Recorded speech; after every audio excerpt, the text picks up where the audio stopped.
Right, there you have it, Funom Joshua bringing us more details about this resurfaced violence in Mangu. And Theophilus, what beats the imaginations of many is that there is a curfew. This particular cycle of violence was said to have occurred on Tuesday night, and that was the window when the 24-hour curfew was imposed by the governor. And there's been so many allegations and counter-allegations about the role of security agencies once again in the spotlight, with allegations, accusations of bias and the like. And as you have heard, of course, we've all been following, this bloody incident, communal clashes spiraling quickly to religious clashes. My question is, why are we having this sort of situation in Plateau State? Not just in Plateau State, not in some other parts of the country, but majorly in Plateau State, in Mangu local government. Why are we killing ourselves? Why are we making bloodshed a thing that is an everyday occurrence? We do not actually need this kind of situations, for me, because I felt empathy when the woman said, when the story about the woman that just gave birth. Yes. Yeah, and the hospital in which she gave birth in was under attack as well. Imagine the lives that would have been lost, and she just escaped by whiskers.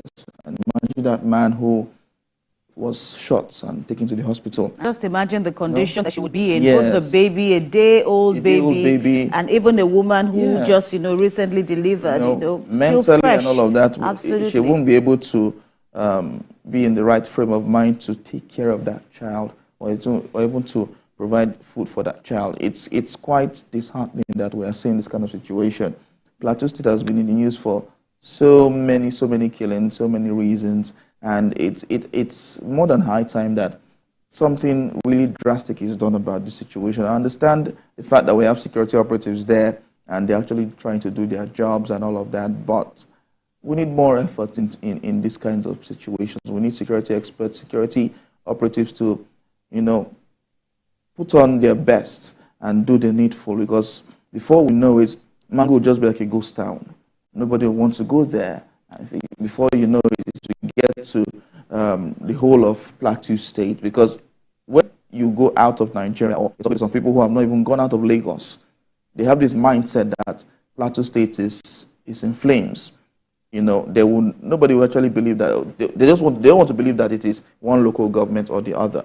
But we need to really solve this problem head on, so we don't have these kinds of situations again, because it would be nice if this happens again and spirals into other states. As has been said, Theophilus, there's so much before the governor now, and security, just like when you look at the larger picture, Nigeria and the Nigerian nation, security is paramount, for residents. And in Plateau State, it is pretty much obvious that, Governor Caleb has a big task, before him, on how he can. This is a puzzle that, even his predecessors have battled with. And, yet again, it's rearing its ugly head in his administration. And it's a pretty new administration, so to speak. And, there's so much. Yesterday, we gave this topic, fair treatment, speaking with an analyst, a security analyst on the ground, who said that from what he has seen, the security agencies, have been very professional in their work. But of course, he also made room for the fact that there could be some bad eggs, because the narrative being, peddled out there is that there are sections of Mangu where the curfew is in place, and there are sections where the curfew is not in place. And by the way, the governor imposed a curfew in the entire local government. Where is this coming from? Who do the people turn to now, for investigation and for protection? Most of the victims, about 30 or so victims, are said to be women and children. And, so where is and the story even goes on to say that they had run to the house of a community leader, hoping that perhaps when the marauders would come, they would, back out. But it was even there in that seeming refuge that they were attacked. And it just goes on and on and on, despite the efforts of well-meaning individuals in the state, including the government. There just seem to be peace being very elusive, and more and more people are saying that perhaps this is the time now more than ever for the people to talk to themselves.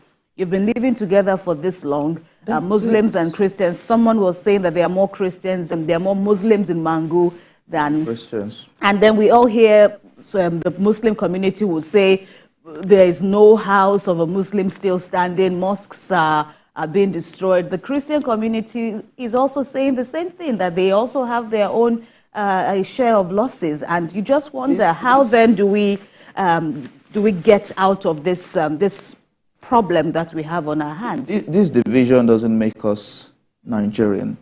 It doesn't make us unify and bring out the needed development in the country or in the states that we're in. So it's like you have said, people will try to bring some religious coloration into it, but we do not actually need it. We don't need it. We don't need to have those colorations come up. No, it's a war. It's a fight that we all need to come together and fight. There's a common enemy here. Absolutely. And we need to fight this common enemy so that there can be peace in Mangu. Once and for all.